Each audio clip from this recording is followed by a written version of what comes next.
നമ്മുടെ മക്കൾക്ക് കണ്ണേറ് സംഭവിക്കുമോ? അത് സംഭവിച്ചിട്ടുണ്ടോ?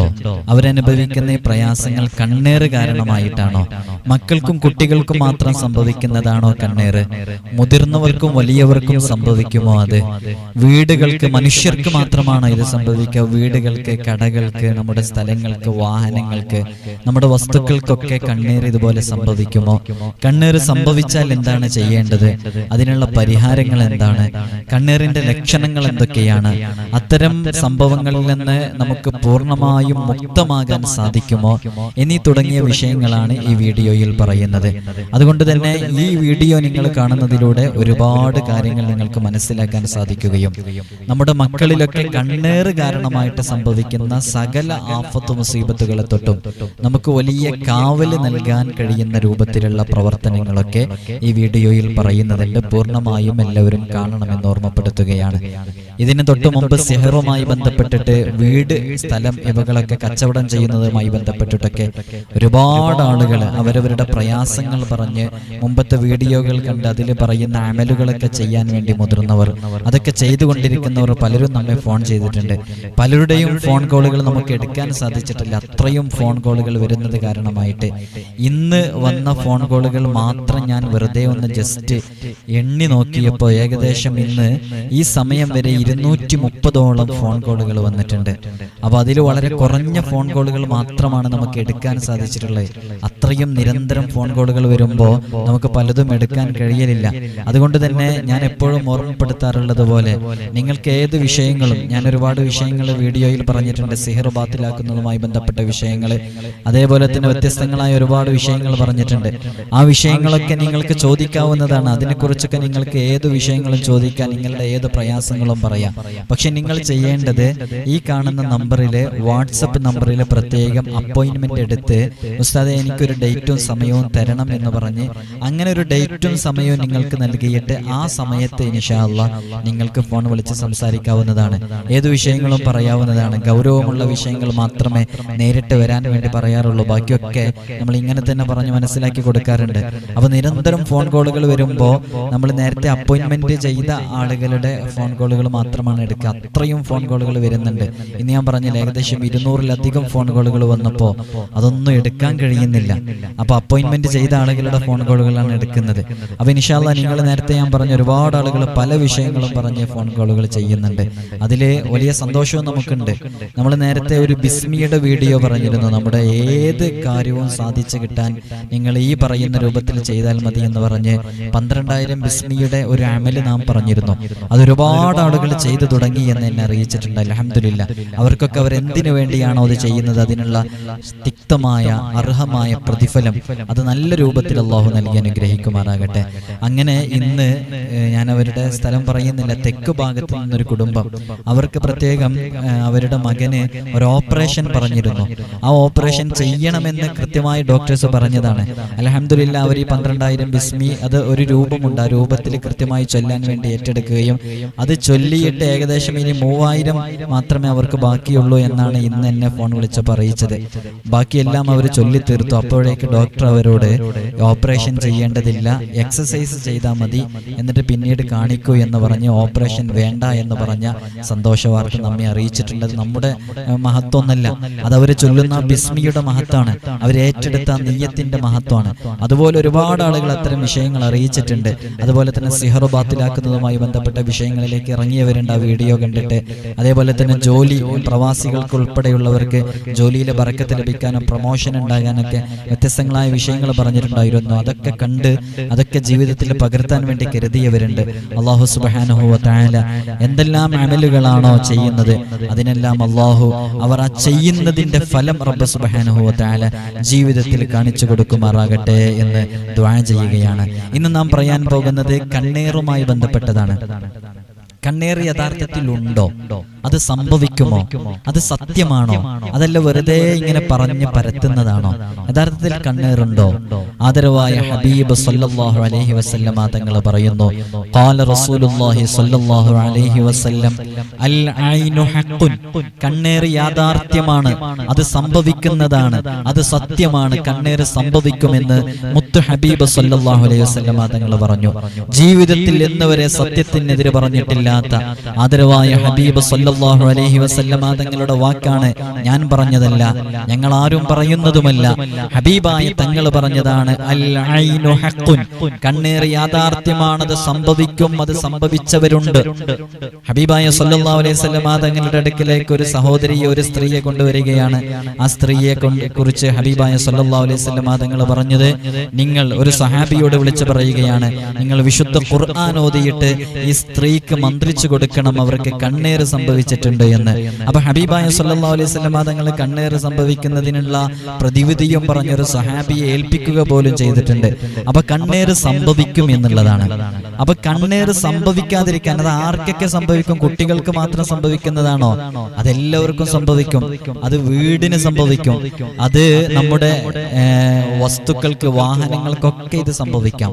അപ്പൊ അതിൽ നിന്ന് കാവല് നൽകാൻ വേണ്ടിയിട്ടുള്ള ഒരു ദിക്ർ, ഒരു മന്ത്രം, പ്രത്യേകം വളരെ ഫലമുള്ള ഒരു മന്ത്രം ഈ വീഡിയോയുടെ അവസാനം പറയുന്നുണ്ട്. അള്ളാഹു നമുക്ക് മുഴുവനായി കേൾക്കാനും കാര്യങ്ങൾ ജീവിതത്തിൽ പകർത്താനുമുള്ള തൗഫീഖ് നൽകി അനുഗ്രഹിക്കുമാറാകട്ടെ. എന്താണ് കണ്ണേർ എന്നുള്ളത് മനസ്സിലാക്കിയിട്ടുണ്ടോ? കണ്ണേർ എന്ന് പറഞ്ഞാൽ ചില ആളുകളിൽ നിന്ന് അസൂയ മൂലമുണ്ടാകുന്ന, അല്ലെങ്കിൽ ചില പ്രത്യേക അവസ്ഥകളിൽ നിന്നുണ്ടാകുന്ന ഒരു നോട്ടത്തിൽ നിന്ന് സംഭവിക്കുന്ന ബുദ്ധിമുട്ടുകളും പ്രയാസങ്ങളുമാണ് കണ്ണേർ. അപ്പൊ കണ്ണേർ എന്താണെന്ന് പറഞ്ഞു, മനസ്സിലായോ? ചില ആളുകളിൽ നിന്ന്, ചില ചീത്ത പ്രകൃതിയുള്ള, ദുഷ്പ്രകൃതിയുള്ള ആളുകളിൽ നിന്ന്, അല്ലെങ്കിൽ ചില ആളുകളിൽ നിന്ന് അസൂയ മൂലമോ മറ്റോ അവര് നോക്കുന്ന ചില നോട്ടങ്ങളിൽ നിന്ന് സംഭവിക്കുന്ന ബുദ്ധിമുട്ടുകൾക്കും പ്രയാസങ്ങൾക്കുമാണ് കണ്ണേർ എന്ന് പറയുന്നത്. അപ്പൊ കണ്ണേർ എന്താന്ന് മനസ്സിലായല്ലോ? അതാണ് ചില ആളുകള്, ചിലപ്പോൾ ഞാനൊരു മനസ്സിലാക്കാൻ വേണ്ടി പറയാണ്, ചില ആളുകള് അവർക്ക് വിവാഹ ജീവിതത്തിലേക്ക് പ്രവേശിച്ചിട്ട് 20-25 വർഷങ്ങളായിട്ടൊന്നും മക്കൾ ഉണ്ടായിട്ടുണ്ടാവില്ല. അപ്പൊ അവര് നമ്മുടെ മക്കളെ കാണുകയാണ്, ചെറിയ ചെറിയ മക്കളെ കാണുകയാണ്. അപ്പൊ അവർക്ക് അതില്ലാത്തൊരു പ്രയാസം ഉണ്ടാവുമല്ലോ. ആ പ്രയാസത്തിൽ നിന്ന് നമ്മുടെ കുട്ടികളെ അവർ വർണ്ണിക്കുക, അവര് ഇങ്ങനെ പറയുക, നല്ല കുട്ടിയാണല്ലോ, നല്ല സുന്ദരിയാണല്ലോ എന്നൊക്കെ, മിടുക്കി എന്നൊക്കെ പറഞ്ഞ എന്തെങ്കിലും ഒരു വാക്ക്, അത് പ്രത്യക്ഷത്തിൽ നമുക്ക് നല്ല വാക്കായിട്ട് തോന്നും. അങ്ങനെ നല്ല വാക്കായിട്ട് തോന്നുന്നതാണെങ്കിലും ആ വാക്ക് ചിലപ്പോ അത് വേറെ ചില രൂപത്തിൽ ചില ബുദ്ധിമുട്ടുകളും പ്രയാസങ്ങളും ഉണ്ടാക്കും. അതിനാണ് കണ്ണേർ എന്ന് പറയുന്നത്. ഈ കണ്ണേർ അത് യാഥാർത്ഥ്യമാണെന്ന് ഹബീബായ സല്ലല്ലാഹു അലൈഹി വസല്ലം തങ്ങളാണ് പറയുന്നത്. അതുകൊണ്ടാണ് ഒരു സംഭവം കാണാം, കിതാബുകളിലൊക്കെ കാണാം. ഞാൻ നമ്മുടെ ഓഡിയൻസ് കൂടുതലും സാധാരണക്കാരായതുകൊണ്ടാണ് കിതാബിന്റെ റെഫറൻസും കാര്യങ്ങളും പേജ് നമ്പറൊന്നും പറയാത്തത്. ഇങ്ങനെ പറഞ്ഞാൽ തന്നെ മനസ്സിലാവുമല്ലോ എന്ന് കരുതിയിട്ട് മിഷ്കാത്തിലൊക്കെ കാണാം, ഹബീബായ സല്ലല്ലാഹു അലൈഹി വസല്ലം തങ്ങളുടെ അടുക്കൽ ഒരു സംഭവം എത്തുകയാണ്. സഹ്ൽ ബിൻ ഹുനൈഫ് റളിയല്ലാഹു അൻഹു, ഒരു സഹാബിയുടെ പേരാണ്. ആ സഹ്ൽ ബിൻ ഹുനൈഫ് റളിയല്ലാഹു അൻഹു കുളിക്കുന്ന സമയത്ത് അത് കണ്ട മറ്റൊരു സഹാബി ഇങ്ങനെ പറയുകയാണ്, മണിയറയിൽ കഴിയുന്ന മണവാട്ടിക്ക് പോലും ഈ സൗന്ദര്യം ഞാൻ കണ്ടിട്ടില്ല, ഇത്രയും സുന്ദരമായൊരു രൂപം മണിയറയിൽ കഴിയുന്ന ഒരു മണവാട്ടിക്ക് പോലും ഞാൻ കണ്ടിട്ടില്ല എന്നൊരു സഹാബി പറയുകയും, അത് കേട്ടപ്പോൾ തന്നെ ആ കുളിച്ചുകൊണ്ടിരിക്കുന്ന ആ സഹാബി അവിടെ നിലത്ത് വീണു എന്നാണ്. ഹബീബായ സല്ലല്ലാഹു അലൈഹി വസല്ലം തങ്ങളുടെ അടുക്കൽ ഈ വിവരമെത്തി. ഹബീബായ സല്ലല്ലാഹു അലൈഹി വസല്ലം തങ്ങൾ ചോദിക്കുകയാണ്, ആരെങ്കിലും ഇദ്ദേഹത്തിന് കണ്ണുവെക്കുന്നതായി ഭാവിക്കുന്നുണ്ടോ? സഹാബത്ത്, ഒരു സഹാബി അഭിപ്രായപ്പെട്ടു. നബി സല്ലല്ലാഹു അലൈഹി വസല്ലം തങ്ങൾ ആ സഹാബിയോട് ഗൗരവത്തിൽ, എന്തിനാണ് നിങ്ങൾ നിങ്ങളുടെ സഹോദരനെ വധിക്കുന്നത്? പകരം നിങ്ങൾക്ക് ബറക്കത്തിന് വേണ്ടി ദുആ ചെയ്താൽ പോരെ എന്ന ഒരു ഹദീസ് മിഷ്കാത്ത് എന്ന് പറയുന്ന കിതാബിൽ കാണാം. അപ്പൊ സഹ്ൽ ബിൻ ഹുനൈഫ് റളിയല്ലാഹു അൻഹു കുളിച്ചുകൊണ്ടിരിക്കുമ്പോ മണിയറയിൽ കഴിയുന്ന മണവാട്ടിയെ പോലും ഇത്ര സൗന്ദര്യവതിയായി ഞാൻ കണ്ടിട്ടില്ല എന്ന് പറഞ്ഞപ്പോ ആ വാക്ക്, ആ നോട്ടം, ആ കണ്ണവിടെ സംഭവിച്ചു. അതുകൊണ്ടാണ് ഹബീബായ സല്ലല്ലാഹു അലൈഹി വസല്ലം തങ്ങൾ, എന്തിനാ നിങ്ങൾ ഒരാളെ നശിപ്പിക്കുന്നത്, നിങ്ങൾക്ക് അവർക്ക് വേണ്ടി ദുആ ചെയ്താൽ പോരെ എന്ന് പറയുന്നത്. അപ്പൊ അങ്ങനെയാണ് കണ്ണേർ, അതുണ്ട്, അത് സംഭവിക്കും. നേരത്തെ ഞാൻ പറഞ്ഞല്ലോ, ഒരു സ്ത്രീക്ക് നബി സല്ലല്ലാഹു അലൈഹി വസല്ലം തങ്ങൾ മന്ത്രിക്കാൻ വേണ്ടി കൊടുത്തതൊക്കെ. അപ്പൊ കണ്ണേറുണ്ട്, അൽ ഐനു ഹഖ്ഖുൻ, അത് സംഭവിക്കും. അത് ആർക്കും സംഭവിക്കും, വലിയവർക്കും സംഭവിക്കും, മുതിർന്നവർക്കും സംഭവിക്കും, അത് കുട്ടികൾക്കും സംഭവിക്കും. അതൊക്കെ സംഭവിക്കാതിരിക്കാൻ വേണ്ടി ചില കാവലുകൾ നാം ചെയ്യണം. ഓക്കെ, അപ്പോ അത് ആധുനിക ചില ചിന്തകന്മാരൊക്കെ പറയുന്നുണ്ട് കണ്ണേറ് സംഭവിക്കുന്ന. ഈ ആധുനിക സൈക്കോളജിസ്റ്റുകള് അവർ അവരും ഇത് അംഗീകരിക്കുന്നുണ്ട്.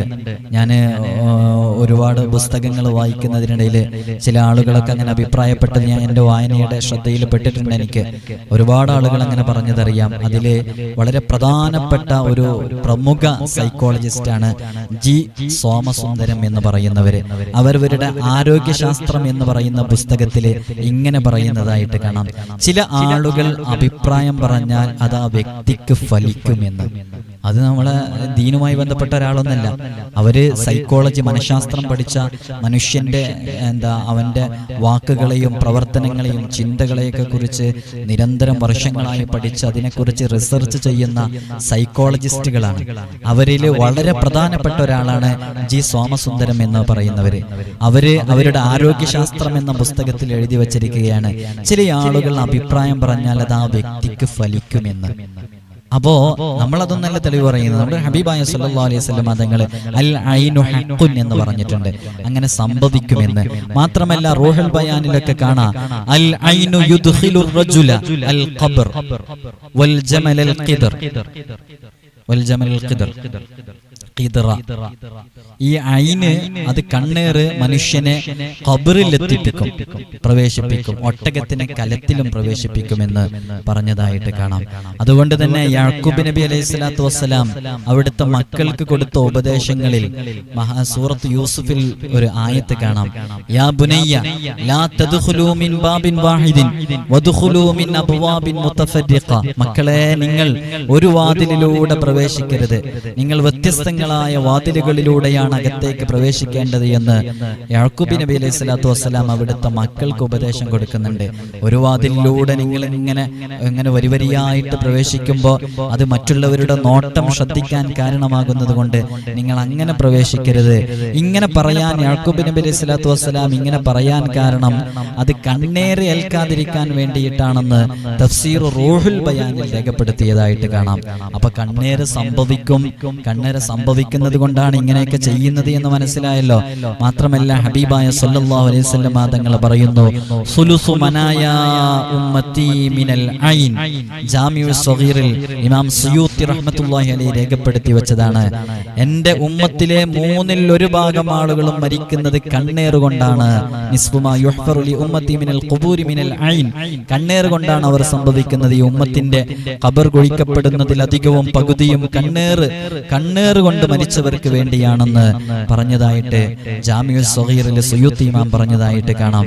അപ്പൊ കണ്ണേറ് സംഭവിക്കും, അത് സംഭവിക്കുന്ന ആളുകളുണ്ട്.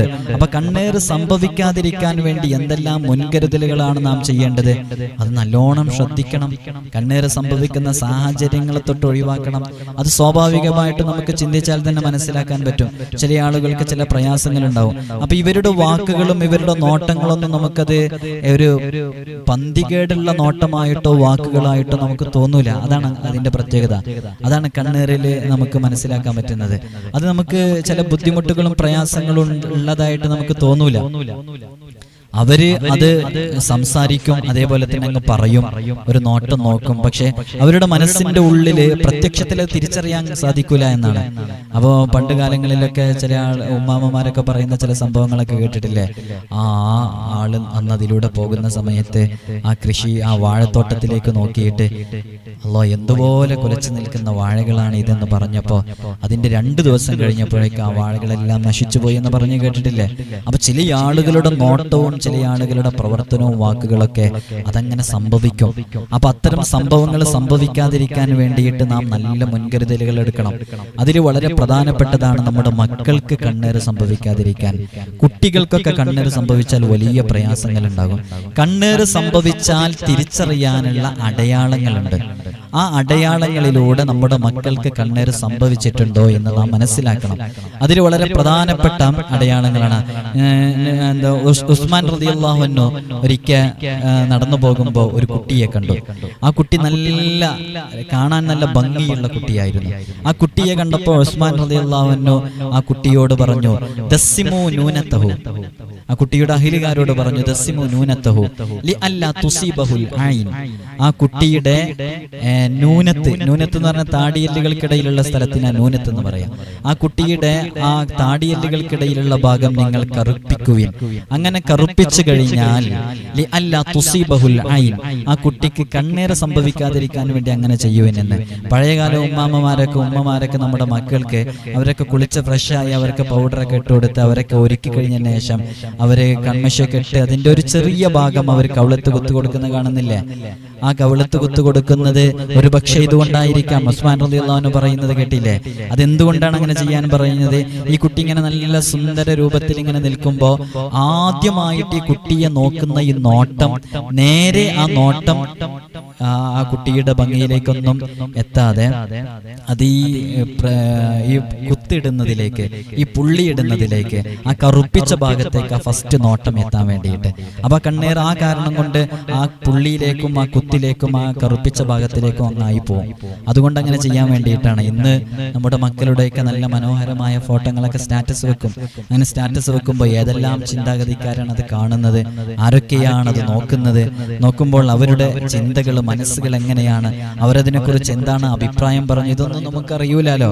അവരുടെ ആ പ്രഥമ നോട്ടത്തിൽ സംഭവിക്കുന്ന നോട്ടങ്ങള് അതൊന്നും നമ്മുടെ മക്കൾക്ക് ബുദ്ധിമുട്ടും പ്രയാസങ്ങളും ഉണ്ടാക്കരുത്. അപ്പൊ ബുദ്ധിമുട്ടും പ്രയാസങ്ങളും ഉണ്ടാക്കാതിരിക്കാൻ വേണ്ടിയിട്ട് നമ്മൾ നല്ല ഹൈഫ്ലിന് വേണ്ടി ഒരുപാട് കാര്യങ്ങൾ ചെയ്യണം. അതിനിപ്പോ നമ്മൾ സ്റ്റാറ്റസ് ഒക്കെ വെക്കുന്ന സമയത്ത് മാഷാ അല്ലാ എന്നൊക്കെ ഇട്ട് കൊടുക്കുക. അത് അങ്ങനെ തന്നെ മഹാന്മാരൊക്കെ ചില ഭാഗങ്ങളില് ചില വീടുകളൊക്കെ നിർമ്മിക്കുന്ന സമയത്ത് മാഷാ അല്ലാ എന്ന് എഴുതി വെക്കുന്ന കണ്ടിട്ടില്ലേ? മാഷാ അല്ലാ ലാ ഹൗല വലാ ഖുവത ഇല്ലാ ബില്ലാ എന്നൊക്കെ എഴുതി വെക്കുന്ന കണ്ടിട്ടില്ലേ? അപ്പോ അങ്ങനെ എഴുതി വെക്കുന്നതൊക്കെ അത്തരം നോട്ടങ്ങള് തട്ടാതിരിക്കാനും കണ്ണ് തട്ടാതിരിക്കാനും വേണ്ടിയിട്ടാണ്. അതൊക്കെ കിതാബുകളിൽ കണ്ണീർ തട്ടാതിരിക്കാൻ വേണ്ടി മാഷാ അല്ലാഹു ലാ ഹൗല വലാ ഖുവത ഇല്ലാ ബില്ലാ എന്നുള്ള ആ ഒരു ദിക്റിന് വലിയ ശ്രേഷ്ഠതയുണ്ട്. അതൊക്കെ എവിടെയെങ്കിലും എഴുതി വെച്ചാൽ, അതാണ് വീടുണ്ടാക്കുന്ന സ്ഥലത്തൊക്കെ ഉസ്താദുമാർ എഴുതി വെക്കാൻ പറയും, മാഷാ അല്ലാ എന്നുള്ള എഴുതി വെക്കണം. നിങ്ങൾ കണ്ടിട്ടില്ലേ വീടുണ്ടാക്കുന്ന സമയത്ത് അങ്ങനെ എഴുതി വെക്കുന്നത്? പണി നടന്നുകൊണ്ടിരിക്കുന്ന വീടിന്റെ പുറത്തൊക്കെ എഴുതി വെക്കും മാഷാ അല്ലാ ലാ ഹൗല വലാ ഖുവത ഇല്ലാ ബില്ലാ. ഇത് രണ്ടിനും നല്ല ഫലമുണ്ട്. ഇത് എഴുതി വെക്കണം പല സ്ഥലങ്ങളിലും. നമ്മുടെ കുട്ടികളുടെയൊക്കെ സ്റ്റാറ്റസ് മാക്സിമം ഇടാതിരിക്കാൻ വേണ്ടി ശ്രമിക്കുക. അങ്ങനെ ഇട്ട് കഴിയുകയാണെങ്കിൽ തന്നെ അതിന്റെ താഴെ ഒരു മാഷാ അല്ലാ എന്നൊക്കെ ഇട്ട് കൊടുത്തിട്ടുണ്ടെന്നുണ്ടെങ്കിൽ ഇപ്പത്തെ കാലത്തിൽ ആരാ ഇടാതിരിക്കുക? അപ്പൊ ഇട്ട് കൊടുക്കുമ്പോ മാഷാ അല്ലാ എന്നൊക്കെ എഴുതി കൊടുത്താല് അൽഹംദുലില്ലാ ആ ഫസ്റ്റ് നോട്ടം തന്നെ അങ്ങനെ അത് ഒഴിവായി കിട്ടും. ഈ റൂഹുൽ ബയാൻ എന്ന് പറഞ്ഞിട്ട് തഫ്സീറിന്റെ ഒരു വലിയ ഗ്രന്ഥമാണ്, വിശുദ്ധ ഖുർആൻ വിശദീകരിക്കുന്ന ഗ്രന്ഥം. അതിലൊക്കെ ചില പ്രത്യേക പാമ്പുകൾ നോക്കിയാല് മനുഷ്യർ മരിച്ചു പോകുമെന്നൊക്കെ എഴുതി വെച്ചിട്ടുണ്ട്. അതിലങ്ങനെയൊക്കെ കാണാം. ഗർഭമുള്ള സ്ത്രീകളുടെ ഗർഭമലസിപ്പിക്കാൻ ചില പ്രത്യേക പാമ്പുകളുടെ നോട്ടം കാരണമാകും.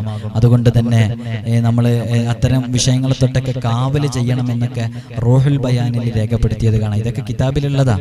ഈ കൃഷിയിടങ്ങളിലൊക്കെ കണ്ണീർ തട്ടാതിരിക്കാൻ വേണ്ടിയിട്ട് മൃഗങ്ങളുടെ ജവാജിമ, മൃഗങ്ങളുടെ ഈ എന്തെങ്കിലും ഓരോ വസ്തുക്കളും കാര്യങ്ങളൊക്കെ ഈ കൃഷിയിടങ്ങളിലൊക്കെ വെച്ച് കഴിഞ്ഞാൽ ആളുകൾ നോക്കുമ്പോൾ ആ ഫസ്റ്റുള്ള നോട്ടം ആ വസ്തുക്കളിലേക്കാകുമ്പോൾ ആ കണ്ണീരിൽ നിന്ന് രക്ഷ ലഭിക്കാൻ അത് കാരണമാകും.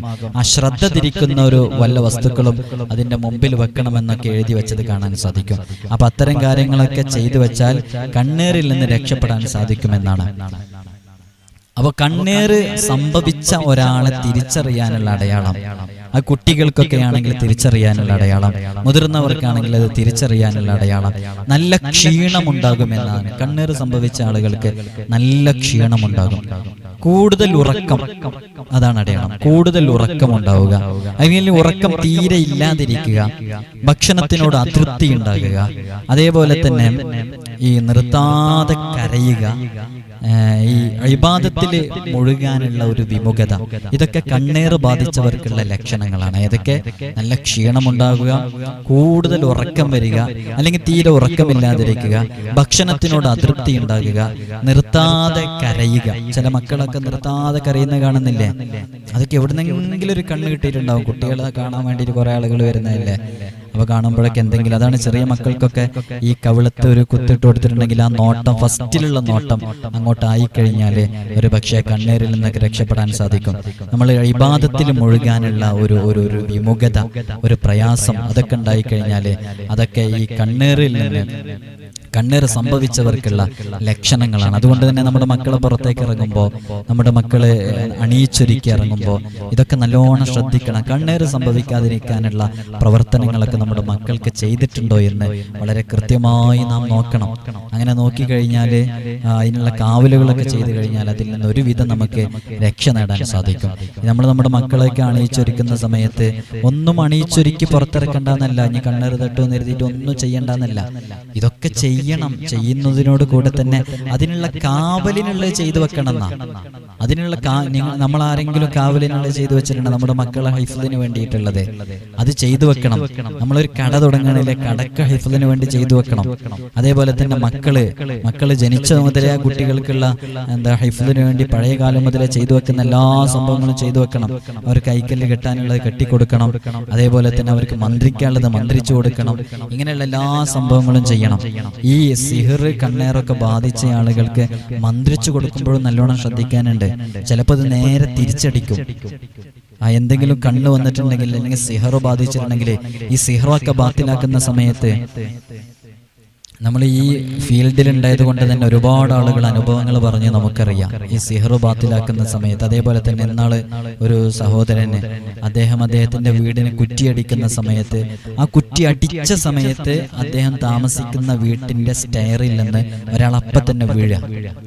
അപ്പൊ ആ ഭൂമിയുമായി ബന്ധപ്പെട്ട് ഉണ്ടായിരുന്ന എന്തോ ഒരു ഷെറ് അയാൾക്ക് വന്ന് അത് നേരെ കുടുംബത്തിലേക്ക് എത്തിയതാണ്.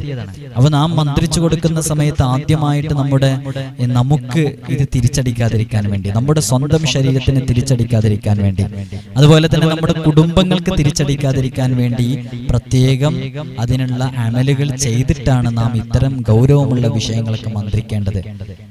അപ്പൊ അത്തരം കാര്യങ്ങളൊക്കെ ചെയ്ത് മന്ത്രിക്കുക. ഈ കണ്ണീറിനൊക്കെ മന്ത്രിക്കുമ്പോൾ, സിഹിറിനൊക്കെ മന്ത്രിക്കുമ്പോൾ, പ്രത്യേകിച്ച് ഈ കണ്ണീറിന് മന്ത്രിക്കുമ്പോൾ ഈ ആ കണ്ണീറാണെന്ന് തിരിച്ചറിയാൻ കുറെ മാർഗങ്ങൾ നമുക്ക് മനസ്സിലാക്കാൻ സാധിക്കും. ഈ മന്ത്രിക്കുന്ന സമയത്ത് ഈ കോട്ടുവായ നന്നായിട്ടിടും. അത് തന്നെ ഒരു പ്രയാസമുള്ള ഒരു കോട്ടുവായ, ഒരു പ്രയാസപ്പെട്ട് കോട്ടുവായ ഇടുന്നത് പോലെ. അതേപോലെ തന്നെ നാം മന്ത്രിച്ചു കൊടുക്കുമ്പോൾ നമുക്ക് അത് തെറ്റിപ്പോകും. ഇങ്ങനെ മന്ത്രിച്ചുകൊണ്ടിരിക്കുമ്പോൾ ഇങ്ങനെ അതിങ്ങനെ എററായി പോകും, തെറ്റിപ്പോയി കൊണ്ടേയിരിക്കും. ആയത്തുകൾ അങ്ങോട്ടും ഇങ്ങോട്ടും മാറിപ്പോയിക്കൊണ്ടേയിരിക്കുക, അല്ലെങ്കിൽ മറന്നുകൊണ്ടേയിരിക്കുക. നമുക്കിങ്ങനെ ഒരു പ്രയാസമുള്ള രൂപത്തിൽ ഒരു ചുമ വരിക, അതേപോലെ തന്നെ ഒരു തലക്കനം വരിക. ഇതൊക്കെ ഈ കണ്ണീർ ബാധിച്ച ആളുകൾക്ക് മന്ത്രിച്ചു കൊടുക്കുമ്പോൾ നമുക്കത് നല്ലോണം ഫീൽ ചെയ്യാൻ പറ്റും. അങ്ങനെ ഒരു പ്രയാസം ഈ നമ്മുടെ ശരീരത്തിന് വരാതിരിക്കാൻ വേണ്ടി അത്തരം അമലുകളൊക്കെ ചെയ്ത് നമ്മുടെ സ്വയം ശരീരത്തിനൊന്നും സംഭവിക്കാതിരിക്കാൻ വേണ്ടി ആദ്യം ഒരു അമല് ചെയ്യുക, നമ്മുടെ കുടുംബത്തിന് സംഭവിക്കാതിരിക്കാൻ വേണ്ടി ഒരു അമല് ചെയ്യുക.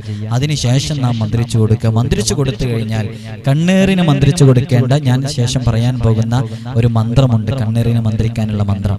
ആ മന്ത്രം മന്ത്രിച്ചു കഴിഞ്ഞാൽ ആർക്ക് കണ്ണീർ ബാധിച്ചിട്ടുണ്ടോ ആ കണ്ണീർ പൂർണ്ണമായിട്ട് മാറും. നിങ്ങൾക്കൊക്കെ ചെയ്യാം. ഇൻഷാ അല്ലാഹ് അല്ലാഹു തൗഫീഖ് നൽകി അനുഗ്രഹിക്കുമാറാകട്ടെ. ഒരുപാട് മക്കളെ നമ്മുടെ അടുക്കൽ കൊണ്ടുവരാറുണ്ട് മന്ത്രിക്കാൻ വേണ്ടിയിട്ട്.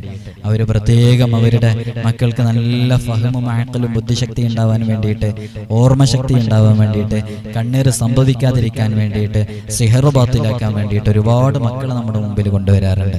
അള്ളാഹുവേ മക്കൾക്കൊക്കെ നല്ല നല്ല ബുദ്ധിയും ഫഹമും അഖലും നൽകണം. അല്ലാഹ് ഉപകരിക്കുന്ന മക്കളാക്കണം റഹ്മാനെ. അപ്പൊ കണ്ണീർ സംഭവിക്കാതിരിക്കാൻ വേണ്ടിയിട്ട് മന്ത്രിക്കേണ്ട മന്ത്രം ഞാനിവിടെ ഡിസ്പ്ലേയിൽ കാണിക്കുന്നുണ്ട്. അതേപോലെയാണ് മന്ത്രിക്കേണ്ടത്. അല്ലാഹു സുബ്ഹാനഹു വ തആല തൗഫീഖ് നൽകി അനുഗ്രഹിക്കുമാറാകട്ടെ. ആദ്യമായിട്ട് സൂറത്തുൽ ഫാത്തിഹ 7 തവണ, സൂറത്തുൽ ഫാത്തിഹ 7 തവണ, സൂറത്തുൽ ഇഖ്ലാസ് 7 തവണ, സൂറത്തുൽ ഇഖ്ലാസ് 3 തവണ, സൂറത്തുൽ ഫാത്തിഹ 7 തവണ, സൂറത്തുൽ ഇഖ്ലാസ് 3 തവണ, സൂറത്തുൽ ഫലഖ് 3 തവണ, സൂറത്തുൻ നാസ് 3 പ്രാവശ്യം, ആയത്തുൽ കുർസി അത് 7 പ്രാവശ്യം, സൂറത്തുൽ അലം നശ്റഹ് അതായത് സൂറത്തുൽ ശർഹ്, അലം നശ്റഹ് ലക സദ്റക എന്ന് പറയുന്ന സൂറത്ത്, അത് 3 പ്രാവശ്യം. ഇതിൽ 7 പ്രാവശ്യം എന്നാണ് എഴുതിയിട്ടുള്ളത്, അത് 3 പ്രാവശ്യം. ഇതിങ്ങനെ ചൊല്ലിയിട്ട് മന്ത്രിക്കുക. ഇത് വളരെ നല്ല നിയ്യത്തോടുകൂടെ നമ്മുടെ മക്കളെ, കണ്ണീർ ബാധിച്ചു എന്ന് ചില ലക്ഷണങ്ങൾ പറഞ്ഞല്ലോ, ആ ലക്ഷണങ്ങളുള്ള നമ്മുടെ മക്കളെ ഇത് കൃത്യമായി ചൊല്ലിയിട്ട് മന്ത്രിച്ചു കൊടുക്കുക. അത് മന്ത്രിച്ചു കൊടുത്താൽ ആ കണ്ണീർ പൂർണ്ണമായിട്ടും മാറും. ആ കണ്ണീർ അവർക്ക് പിന്നെ ഉണ്ടാവൂല. കണ്ണീറുമായി ബന്ധപ്പെട്ട ഏത് പ്രയാസങ്ങളുണ്ടോ ആ പ്രയാസങ്ങളൊക്കെ മാറും. അതേപോലെ തന്നെ അദ്ഹിബിൽ ബഅ്സ റബ്ബന്നാസി വശ്ഫി അൻത ഷാഫി ലാ ശിഫാഅ ഇല്ലാ ശിഫാഉക ശിഫാഅൻ ലാ യുഗാദിറു സഖമൻ വലാ അലമ. ഈ ദിക്റുകളും ഈ ആയത്തുകളും ഈ ദിക്റുകളും അതേപോലെ തന്നെ ഈ ഖുർആനുകളും വളരെ കൃത്യമായി ഓർഡർ പ്രകാരം നിങ്ങൾ മന്ത്രിച്ചു കൊടുത്താൽ കണ്ണേറുമായി ബന്ധപ്പെട്ട എല്ലാ പ്രയാസങ്ങളും, ചിലപ്പോൾ ആ കുട്ടി അങ്ങനെ പഠിക്കാതിരിക്കുന്നത് കണ്ണേറ് കാരണമായിട്ടായിരിക്കാം. ആ കുട്ടി അങ്ങനെ അത്രയും പ്രയാസപ്പെടുന്നത്, നമ്മുടെ മക്കള് അത്രയും ഒരു പുരോഗതി മക്കളുടെ ജീവിതത്തിൽ ആ ബുദ്ധിയില്ലാത്ത ഒരുമാതിരി കളി കളിക്കുന്നത് ഒരു പക്ഷെ കണ്ണേറ് കാരണമായിട്ടായിരിക്കാം. ആ കണ്ണേറ് പൂർണ്ണമായിട്ടും മാറാൻ ഈ രൂപത്തിൽ മന്ത്രിച്ചാൽ അത് നന്നായിട്ട് മാറും. കണ്ണേറ് സംഭവിച്ചതിന്റെ അടയാളങ്ങളായിട്ട് വളരെ പ്രധാനപ്പെട്ട അടയാളങ്ങളാണ് ഞാൻ പറഞ്ഞത്. അതേപോലെ തന്നെ നല്ലോണം ആക്റ്റീവായിട്ട് സംസാരിച്ചിരുന്ന മക്കള് പെട്ടെന്ന് സംസാരിക്കാതിരിക്കുക, അവരുടെ എക്സാമിന്റെ റിസൾട്ടിൽ പെട്ടെന്ന് മാർക്ക് കുറയുക, അതേപോലെ തന്നെ അവന്റെ സ്വഭാവത്തിൽ പ്രത്യേകമായ മാറ്റങ്ങൾ ഉണ്ടാവുക. ഇതൊക്കെ കണ്ണേറ് സംഭവിക്കുന്നത് കൊണ്ടായിരിക്കാം. എങ്ങനെ കണ്ണേറ് സംഭവിക്കുന്നു? ഇവര് നല്ല ഉഷാറായിട്ട് നല്ല സ്മാർട്ടായിട്ട് പഠിച്ചുകൊണ്ടിരിക്കുന്ന മക്കളാണ്. എന്നാൽ ആ മക്കൾക്ക് ആ സ്മാർട്ട്നെസ് കാണുമ്പോൾ ചില ആളുകൾക്ക് അത് അവർ കരുതിയിട്ട് സംഭവിക്കുന്നതല്ല, ചിലതൊന്നും അങ്ങനെ സംഭവിക്കുന്നതല്ല. അവരുടെ മനസ്സിൽ ആ ഒരു പ്രത്യേക സാഹചര്യത്തിൽ, ഞാൻ നേരത്തെ കണ്ണേറിന്റെ നിർവചനം പറഞ്ഞല്ലോ, ചില ആളുകള് അവര് ഒരു പ്രത്യേക സമയത്ത് അവരുടെ ആ ഒരു നമുക്കത് കാണുമ്പോൾ നല്ലൊരു പ്രകൃതിയായിട്ട് തോന്നുക, നല്ലൊരു സംസാരമായിട്ടാ തോന്നുക, നല്ലൊരു നോട്ടായിട്ടാ തോന്നുക. പക്ഷെ ഉള്ളില് അത് വേറെന്തെങ്കിലും അസൂയയുടെ കാരണമായിട്ടോ അല്ലെങ്കിൽ എൻ്റെ മോനിക്ക് എന്തുകൊണ്ട് ഇങ്ങനെ മാർക്ക് കിട്ടിയില്ല എന്ന ചിന്തയിൽ നിന്നോ അത്തരം കാര്യങ്ങളിൽ നിന്നൊക്കെ ആയിരിക്കും ഉണ്ടാവുക. അപ്പൊ അത്തരം സാഹചര്യങ്ങൾ മാക്സിമം ഒഴിവാക്കാൻ വേണ്ടി ശ്രമിക്കാം. അതേപോലെ തന്നെ നമ്മുടെ വീടിന്റെ പരിസരങ്ങളിലും മറ്റുമൊക്കെ പല കോലങ്ങൾ ഉണ്ടാക്കി വെക്കാറുണ്ട് അല്ലേ?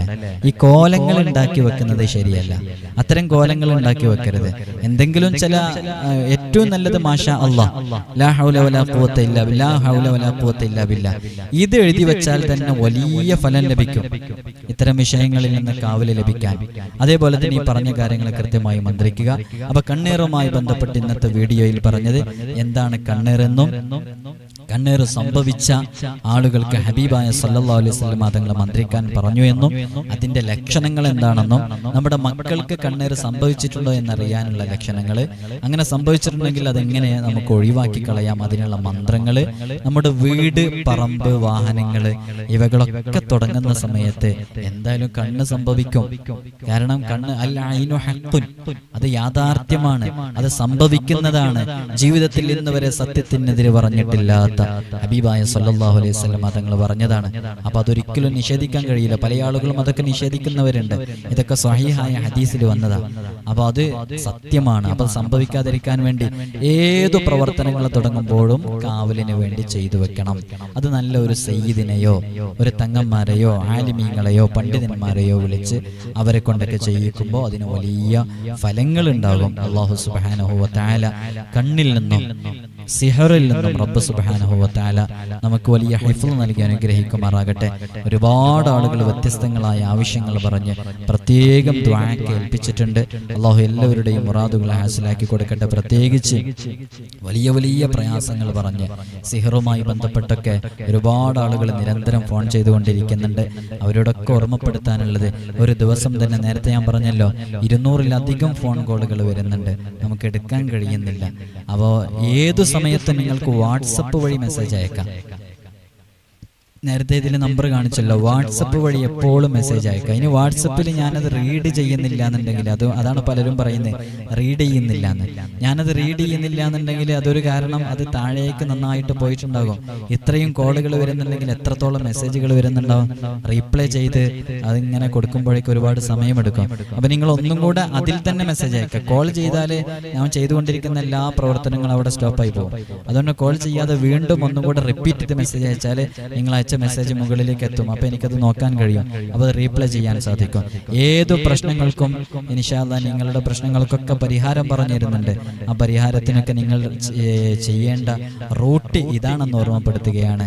ഈ കാണുന്ന വാട്സപ്പ് വഴി നിങ്ങൾ മെസ്സേജ് അയച്ചറിയിച്ചാൽ ഇൻഷാ അല്ലാഹ് അതിന് സമയത്തിനനുസരിച്ച് എന്തായാലും അതിന് ഒരാഴ്ചന്റെ ഉള്ളിൽ എന്തായാലും അതിന് റീപ്ലൈ നൽകും. ഒരുപാട് മെസ്സേജുകൾ വരുമ്പോൾ നോക്കി എടുക്കാനുള്ള പ്രയാസങ്ങൾ കൊണ്ടാണ് സമയമെടുക്കുന്നത്. അല്ലാഹു സുബ്ഹാനഹു വ തആല എല്ലാ പ്രയാസങ്ങളിൽ നിന്നും നമുക്ക് വലിയ ഹിഫ്ള്, വലിയ സലാമത്ത് റബ്ബ് സുബ്ഹാനഹു വ തആല നൽകി അനുഗ്രഹിക്കുമാറാകട്ടെ. അസ്സലാമു അലൈക്കും വറഹ്മത്തുള്ളാഹി തആല വബറകാതുഹു.